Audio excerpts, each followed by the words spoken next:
లలిత వారి శ్రావణం ప్రత్యేక ఆఫర్. అన్ని బంగార నగలపై తరుగులో 1% తక్కువండి. డైమండ్ జ్యువెలరీకి క్యారెట్ కు 5,000 తక్కువండి. ఇతర షోరూంల ఆఫర్లతో పోల్చి చూడండి. నగలు అలాగే కొనాలండి. ఫైనల్ గా ఒక్క క్వశ్చన్, స్టార్టింగ్ నుంచి తను మీరు బిగ్ బాస్ లోకి వెళ్ళాలని చెప్పేసి అందుకోసమే ఇదంతా చేస్తున్నారు, బాగా హైప్ కోసం, పాపులారిటీ కోసం. అసలు ఆర్జే శేఖర్ భాషకి ఈ పాపులారిటీ అవసరమా బిగ్ బాస్ లోకి వెళ్ళాలంటే? Bigg Boss is really big, I know that.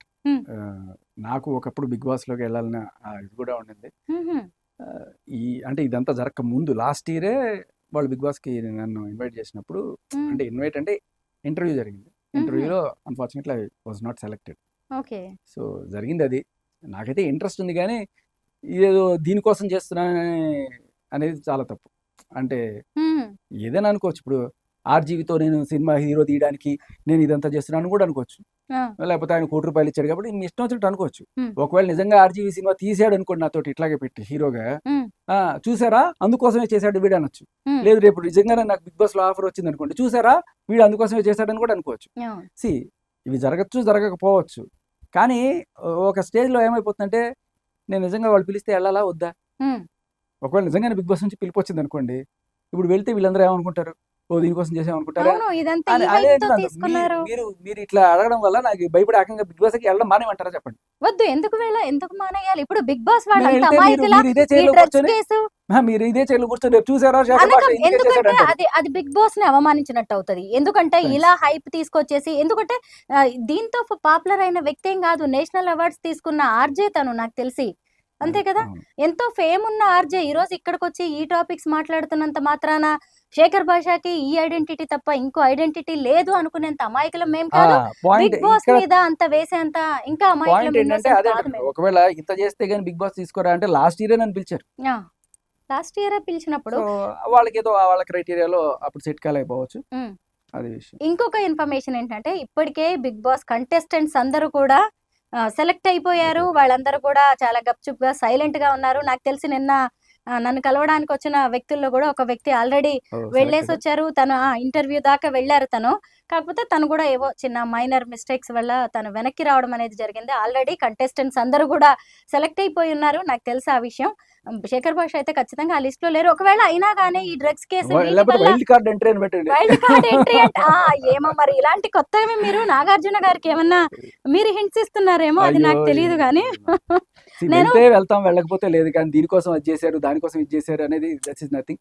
ఒకవేళ వెళ్ళినా కూడా, ఇదివరకైతే నాకు ఈ ఆలోచన లేదు, కానీ ఒకవేళ వెళ్ళినా కూడా దాన్ని ఏమంటారంటే, ఇంకొంత బెటర్ మీడియా ఇది వచ్చినప్పుడు అప్పుడు నేను ఏదైతే కాజ్ కోసం ఫైట్ చేస్తున్నానో అది ఇంకా మరింత విస్తృతంగా ప్రచారం పొంది జనాల్లోకి వెళ్ళే అవకాశం ఉంటుందనే ఒక ఐడియా కూడా ఉంది, అంతే. కాకపోతే శేఖర్ ఇక్కడ దాకా వచ్చింది కాబట్టి, ఇంత డ్రగ్స్ కోసము ఇలాంటి ఒక అమ్మాయి నిజ స్వరూపాన్ని బయట పెట్టడానికి, మిగతా అమ్మాయిల జీవితాలని నేను బయటపడేయడానికి, ఆమె ఉచ్చు నుంచి బ్లాక్మెయిల్ నుంచి అని ఫస్ట్ నుంచి మీరు చెప్తున్నారు. ఇప్పుడు మీరు అనుకున్నది సాధించారా? దాదాపు నెలన్నరగా ఈ స్టోరీ ఎంత నడుస్తుంది కొంచెం అన్నా? అమ్మ నేను ఇంత చెప్పినా కూడా మీరు ఇంకా ఆవిడ కూర్చోబెట్టి మీ పక్క న్యాయం ఉందా లేదా మీరు అడుగుతున్నంత కాలం న్యాయం ఏం కాదు కదా. అంటే మీరు అనుకున్నది కొంతైనా మీరు సాధించగలిగినట్టేనా? నేను చెప్పిన దాంట్లో న్యాయం ఉందని కోర్టు భావించింది కాబట్టి ఇవాళ రాజ్ తరుణ్కి బెయిల్ బెయిల్ వచ్చింది. అంతే, నిజంగా చెప్పినాను కదా. చాలా మంది వాదించవచ్చు, బెయిల్ ఏముంది ఎలాగైనా వస్తుంది, బెయిల్ వచ్చినంత మాత్రం కేసు గెలిచినట్టు కాదు అని చెప్పొచ్చు. కానీ మీరు కోర్టులో జరిగిన ప్రొసీడింగ్స్ ఒక్కసారి మీరు ఆ లైవ్ కనుక చూసుంటే, అది రికార్డింగ్ దొరకదు, ఇవ్వకూడదు కూడా, బట్ చూసుంటే చాలా క్లియర్ కట్గా ఈవిడే రిపీట్ అఫెండరు. ఈ మస్తాన్ సాయి మీద కేసు పెట్టి ఇవాళ ఈయన మీద కేసు పెట్టడం ఏంటంటే, ఈవిడికి ఎవరు కావాలి, మస్తాన్ సాయి కావాలా ఆయన కావాలా అని చెప్పి సాక్షాత్తు జడ్జి గారే అన్నమాట. సో అంత చాలా క్లియర్ కట్గా మనకి అది ఫాల్స్ కేసు అనే విషయం అక్కడ తెలిసిపోతుంది. అది నిలబడే కేసు కూడా కాదు, అసలు ఎఫ్ఐఆర్ దాకా వెళ్ళడమే గొప్ప విషయం. సరే ఏవో పాత ఫోటోలు ఏవో పెట్టింది కాబట్టి, ఆర్ఎల్స్ మీడియా ప్రెషర్ ఉండింది కాబట్టి ఏదో పెట్టారు. కానీ ఖచ్చితంగా అదే అంటున్నాను, నేను చూపించిన ఎఫ్ఐఆర్ఏ ఏదైతే మా పట్టాపురం ఎఫ్ఐఆర్ నేను ఏదైతే పట్టుకొచ్చానో అదే అక్కడ ప్రధాన సాక్ష్యంగా రాజ్ తరుణ్కి బెయిల్ ఇవ్వడానికి వర్కౌట్ అయింది. ఇంకా కాల్ రికార్డ్స్ గిల్ రికార్డ్స్ పక్కన పెట్టండి, అవన్నీ కూడా నేను ఎప్పుడు తీసుకురావాల్సి వచ్చింది, వీళ్ళు దీన్ని బుకాయించి వచ్చినప్పుడు. దీన్ని బుకాయించి ఈ పట్టాపురం ఎఫ్ఐఆర్ అంతా ఫేకు ఉతుతుదే ఇవన్నీ చెప్తే అవునా అని చెప్పి మీడియా వాళ్ళు అప్పటికీ నమ్మేసి కూర్చోబెట్టి ఇంకా ఇంటర్వ్యూలు ఇచ్చారు. కోర్టు అలా కాదు కదా, కోర్టు వెంటనే నమ్మింది, ఇవ్వాల్సిన బెయిల్ ఇచ్చింది. సో ఇప్పుడు నేను చూపించిన రికార్డులు ఏవైతే ఉన్నాయో ఇవన్నీ మీకు కళ్ళ ముందు కనబడుతున్నా, ప్రేక్షకులు కింద కామెంట్స్ లో వాళ్ళందరూ కూడా వాళ్ళు నమ్మారనే విషయం వాళ్ళు తెలియజేస్తున్నా, ఉమ్, అయినా కూడా మాకేం కనబడదు, మేము గుడ్డి వాళ్ళము, న్యాయం గుడ్డిది, ప్రేమ గుడ్డిది అనుకుంటూ, మీడియా వాళ్ళు కూడా గుడ్డి వాళ్ళు అనుకుంటూ ఉమ్, ఆవిడ కూర్చోబెట్టి మీరు ఇంకా ఇంటర్వ్యూలు చేస్తుంటే మీకు ఏం తెలియదు, ఆ కళ్ళ ముందు కనబడుతున్నా కూడా మీరు నమ్మట్లేదు, మీరు చెప్పమ్మా, మీరు మీ వర్షం మీరు చెప్పండి, మీరు ఇంకేం కావాలంటే చెప్పండి అంటే ఆవిడ ఉమ్. చెప్తానే పోతా ఉంటుంది. ఒక రోజు మస్తాన్ సాయి నన్ను ఫ్రెండ్ అంటది, ఇంకో రోజు మస్తాన్ సాయి నన్ను అసాల్ట్ చేసాడు అంటది, మళ్ళీ ఇవాళ మస్తాన్ సాయి నేను దోస్తు మేము తెచ్చుకుంటా ఉంటది.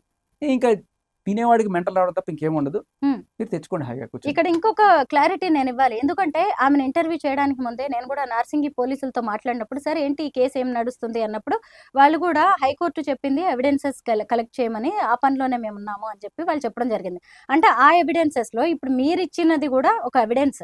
అమ్మా, మేము పోలీసులతో మనం మాట్లాడట్లేదు వాళ్ళ అనుకోవద్దు. దగ్గర 150 120 ఎవిడెన్స్లు అన్ని ఇచ్చాము మేము అని చెప్పి అది అందులో ఇది శంకర కూడా చెప్పడం ఒకటి. జరిగింది. మరి 150 ఎవిడెన్స్లు ఒక్క ఎవిడెన్స్ ముందే వెళ్ళిపోయినాయి మొత్తం. మ్హూ. ఒకే ఒక ఎఫ్ఐఆర్ చూశారు. ఇదిగోండి సార్, ఇవి చూడండి సార్ అంటే, ఇంత క్లియర్ కనబడితే ఇవేంటండి ఇవేం చూసారు?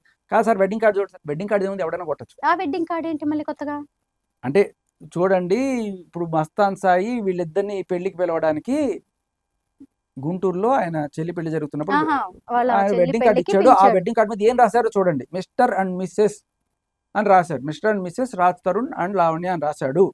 కావాలంటే చూడండి. ఇది ఎంతసేపు కొట్టడం, ఒక వెడ్డింగ్ కార్డు కొట్టడం, దాని మీద రాయడం. పైగా ఇలా వాళ్ళ చెల్లి పెళ్లికి వీళ్ళిద్దరు ఎందుకు వీళ్ళందరూ invite ఫ్రెండ్స్ చేయరు? కదండి. ఫ్రెండ్స్ ఫ్రెండ్స్ అయినా కాబట్టి వీళ్ళకి కార్డు ఇవ్వడానికి వెళ్ళాడు ఆయన. కానీ అందులో భాగంగానే రాజ్ తరుణ్ వెళ్ళలేదు, ఈవిడ అక్కడికి వెళ్ళింది. వెళ్ళింది అప్పుడు అప్పుడు. జరిగిన వ్యవహారమే కదా ఇదంతా. బాబోయ్, మళ్ళీ Mr and Mrs Raj Tarun అని ఇన్విటేషన్ ఇచ్చి ఆ పెళ్లికి ఈవిడెళ్ళి హోటల్లో కొద్ది రోజులు ఇచ్చేయరని ఉండి, వాళ్ళు చెప్పడం, అది ఎవరు నమ్ముతారు? ఒకవేళ అదే జరిగితే, ఒకవేళ తను వెళ్ళి హోటల్లో ఉండి మళ్ళీ ఎవరైతే మా చెల్లెలి పెళ్లికి రా అని చెప్పి mister and miss Sri Raj తరుణ్ని పిలిచి మళ్ళీ అక్కడ హోటల్లో హోటల్లో రేప్ ఉండి అటెంప్ట్ జరిగి అదంతా ఇవన్నీ- తర్వాత మళ్ళీ అవుతుంది కంప్లైంట్ అని. అమ్మా, నేనే మెంటల్ హాస్పిటల్కి వెళ్ళేట్టుంది ఇంకా నా వల్ల కాదు. నాకు కూడా అదే మీరు ఇంకా అనిపిస్తుంది. మళ్ళీ అయితే మళ్ళీ నేను అడుగుతుంటే ఇంకా నేను చాలు. కొన్ని నేను మీకు ఇవి కామెంట్స్ వినిపించాలనుకుంటున్నాను. ఎందుకంటే చాలా సార్లు ఈ కామెంట్స్ వస్తున్నాయి. నేను ఎప్పుడు కూడా వీటిని పెద్దగా నేను పట్టించుకోవట్లేదు. కొన్ని మాత్రం మీరు ఏమన్నా ఆన్సర్ చెప్పగలిగేవి ఉంటే బాగుంటుందేమోనని. ఎందుకంటే ఇప్పుడు నాకు మీరు వచ్చిన తర్వాత నా మైండ్ పోయేలాగా ఉందన్నమాట. ఈ రోజు మీరు ఇచ్చిన ట్విస్ట్లు మామూలుగా లేవు. మస్తాన్ సాయికి పెళ్ళయి పిల్లలు ఉండడం ఇవన్నీ ఏంటి అసలు? డాక్టర్ అంట, లావణ్య, మంచం కోడు, డాడీ చింటూ, బాబోయ్ అసలు నేను చదివేలాగా కూడా లేవు ఈ కామెంట్స్, ఇంత ఘోరంగా ఉన్నాయి కొన్ని అయితే. సాయి చెప్పు సాయి అంట ఎవరో వచ్చేసి లావణ్యకి ఘోరంగా కొన్ని మెసేజ్లు అయితే పెడుతున్నారు. శేఖర్ భాషా గారు, మీరు ఎవరి మాటలు పట్టించుకోవద్దు, ఆమె అలాగే మాట్లాడుతుంది ఈ వైఫ్ కోసం మీరు, బట్ ఏమీ పట్టించుకోకండి, మీ వైఫ్ గురించి దేని గురించి ఆలోచించకండి, అంటే టెన్షన్ పడకండి అమ్మా, అని నేను ఒక మాట చెప్పి. చెప్తున్నాను. సరే, ఇవన్నీ వదిలేయండి. నేను ఉమ్, ఇంతమంది ఈ ఆ ప్రోగ్రామ్ చూసిన మహిళలు కావచ్చు, ఉమ్, మహిళా యాక్టివిస్టులు కావచ్చు, ఉమ్, సమాజం కోసం, లేకపోతే అబ్బాయిలైనా కావచ్చు, ఉమ్, ఒక మహిళని, అది కూడా గర్భవతిని, ఇంత నీచంగా మాట్లాడిన మనిషిని ఉమ్. మరి నన్ను పట్టించుకోవద్దంటారా? మీరేమన్నా చేస్తారా? మీరు నిజంగా లేదు. ఏమైనా చేస్తారా? మీరు నేనైతే ఏం చెప్తున్నానమ్మా, చేయలేదని మీరు ఎందుకు అంటున్నారు? గతంలో వెళ్ళి మా లైవ్ లిటరల్లీ షోకి వచ్చినప్పుడు బయట నుంచి కొట్టి ఆ మాటల్నే మేము బయటికి అలా రిలీజ్ కాదు కదా చేయలేదు నేను కదా. అనేది. ఇప్పుడు నిజంగానే ఒక మహిళని ఇంత కించపరుస్తూ మాట్లాడింది అంటే ఆవిడ, ఉమ్. ఆ, మీరేం మరి ఇప్పుడు చేస్తారు? ఒక లావణ్య ప్రేక్షకుడిగా మీకు ఏమంటదంటే నేను చూసినప్పుడు మీరేం మహిళని చేస్తారు? కాదా, నా మీద డ్రగ్స్ అవునమ్మా, ఎలిగేషన్స్ నేను అదే వేయొచ్చా అంటున్నాను. అనేసి తను యా, ప్రశ్నిస్తుంది కదా. డ్రగ్స్ అలిగేషన్ వేయడం పోలీసులు వేశారు కదా, వాళ్ళు అనగండి. పోలీస్ ఆఫీసర్ భార్య కంటగట్టండి ఇవన్నీ కూడా. ఏ రోజు పోలీస్ ఆఫీసర్ భార్య అనలేదు ఆవిడ? ఉమ్, ఎందుకు అనలేదు? అంటగట్టినప్పుడు ఉమ్, అంటే ఆ మొగుడు కొట్టినందుకు కాదు, తోడు కూడా నవ్వినందుకన్నా ఆ ఎఫ్ఐఆర్ తీసుకొచ్చిన వాడు తప్పు అయిపోయాడా? కేసు ఉమ్, పెట్టినవాడు కాదా తప్పు? ఆ, నువ్వు మాట్లాడుకున్న కాల్ తప్పు కదా, అది తీసుకొచ్చి చూపించిన శేఖర్ భాష తప్ప? ఉమ్, నువ్వు మస్తాన్ సాయితో నాగుండే నువ్వు మాట్లాడుకున్న తప్పు కదా, అది తీసుకొచ్చిన నేను తప్ప? ఉమ్, ఎవరు తప్పుడు వాళ్ళు? అదే అన్నా, నేను తప్పు చేస్తే నన్ను అడుగు, ఉమ్. ఎవరినైనా సరే. అదే అంటున్నాను, ఏ ఆధారం లేకుండా నోటుకొచ్చినట్టు మాట్లాడితే అది కూడా చెప్తున్నా కదా, ఆవిడే అలాంటిదని మనకి అందరికి తెలిసినా కూడా కూర్చోబెట్టి ఆ పెంటని మనకి ప్రజెంట్ చేస్తున్న ఆ ఛానల్ వాళ్ళకు ఉండాలి. ఉమ్. అంతే నేను అనేది. అంతా అయిపోయిన సరే, తర్వాత ఏది తప్పండి అయినా ఇలాంటి ఆడవాళ్ళ మాట్లాడుకోవడం. మీద అలిగేషన్స్, నోటుకొచ్చినట్టు బూతులు తిట్టడాలు నేను అదే ఇలాంటివి అడుగుతున్నాను. మాత్రం. అప్పుడు నేను ఇప్పటిదాకా నేను ఉమ్, ఇప్పటిదాకా కూడా వాళ్ళ అమ్మ మీద కూడా నేను ఒక మాట మాట్లాడలేదు. నిజంగా ఆవిడకి ఇప్పటికీ నేను గౌరవం ఇస్తాను. ఉమ్, అది నా సంస్కారం. ఇంత కుసంస్కారంగా మాట్లాడిందని మీకు అనిపిస్తే మీరు ఏం చేస్తారు? మీరు ఏం చేద్దాం అనుకుంటారు? నాకు అట్లీస్ట్ కామెంట్లో అని పెట్టండి, నేను కనీసం చూస్తాను. ఉమ్. ఏమన్నా చేద్దాం అనుకుంటున్నారా? ఏమన్నా చేద్దాం అనుకుంటున్నారా? ఇలాంటి మాటలు మాట్లాడిన దానికి, ఒక గర్భవతిని ఎట్లా మాట్లాడిన దానికి లేదు దాన్ని ఎవరు సమర్థించం మీరు సమర్థించక్కర్లేదు. అసలు ఏం కనీసం చేస్తారు ఏం చేస్తారని అడుగుతున్నాను. ఉమ్, ఏం చేస్తారు నా కోసం? అది కూడా చూద్దాం కామెంట్స్ రూపంలో మీరు పెట్టమన్నారు కాబట్టి. నా కోసం కూడా మొత్తానికి అక్కర్లేదు. ఒక మహిళ ప్రస్తుతానికైతే బిగ్ బాస్ కి వెళ్తున్నట్టుగా అయితే ఏం శేఖర్ కనిపించట్లేదు. ఏమో ఫైనల్ గా ఒక ట్విస్ట్ ఇచ్చారు, వైల్డ్ కార్డ్ ఎంట్రీ అని. మరి ఊరికే అన్నారండి బాబు.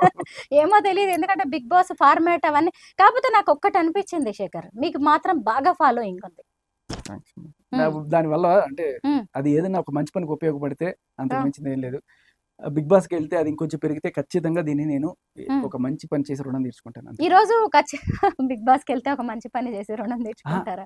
బస్ వెళ్ళిన తర్వాత పెరిగిన ఫాలోయింగ్ ఏదైతే ఉందో దానివల్ల ఓకే. నేను బయటకు వచ్చిన తర్వాత ఒక మంచి పని చేసి మగాళ్ళకి ఎస్పెషల్లీ ఇలా సెటిల్మెంట్లకి ఎక్స్టార్షన్ గురవుతున్న మగాళ్ళ కోసం నేను ఏదో చేద్దాం అనుకుంటున్నాను. దానికి అది ఖచ్చితంగా ఉపయోగపడుతుంది నేను భావిస్తున్నాను అంతే. దానికి అంటే బిగ్ బాస్ నుంచి వచ్చే అమౌంట్ ని మగవాళ్ళ కోసం, అమౌంట్ వచ్చి అసలు అమౌంట్ గురించి లేదంటే ఫేమ్ ని, జస్ట్ సపోర్టర్స్ అంతే ఇంకేం జస్ట్ లేదు. సపోర్టర్స్ amount నుంచి is అమౌంట్ కాదు కాబట్టి. ఓకే ఓకే, ఇది బాగుంది. మొత్తానికి మీకైతే ఫాలోయింగ్ ఉందనేది నాకు బాగా తెలిసింది. మీరు ఏవైతే అలిగేషన్స్ చేస్తారో కనీసం వాటిని అడగడానికైనా లావణ్యాన్ని మేము ట్రై చేసినప్పుడు ఎట్టి పరిస్థితుల్లో దాన్ని కూడా జనం యాక్సెప్ట్ చేయట్లేదు. అంటే ఎంత ఫాలోయింగ్ ఉంది, మీరు అంటే పేరు సంపాదించుకుని ఉండొచ్చు, మీరు డ్రగ్స్ నేను కోసం ఫైట్ చేయించే. నేను సంపాదించుకోవడానికి వాళ్ళే దిగజార్చుకుంటున్నారు. See, ఆవిడ ఏంటో ఆవిడ పదే పదే మీడియా ముందుకు వచ్చి మరీ ప్రూవ్ చేసుకుంటాం దిగజారిన భాష మాట్లాడి. ఉమ్, ఏ ఒక్కళ్ళు కూడా ఆవిడని సమర్థించడం లేదు. అయినా కూడా ఆవిడ బ్యాడ్ అవుతుంది. కానీ ఆవిడ బ్యాడ్ అవుతుందని నాకు సంతోషం లేదు. ఉమ్. ఆవిడ బ్యాడ్ అవుతుందని సంతోషం కూడా లేదు. కానీ మీడియా కనీసం ఎథిక్స్ పాటించట్లేదని ఆ మీడియా మీదే నాకు బాధేస్తుంది అంతే.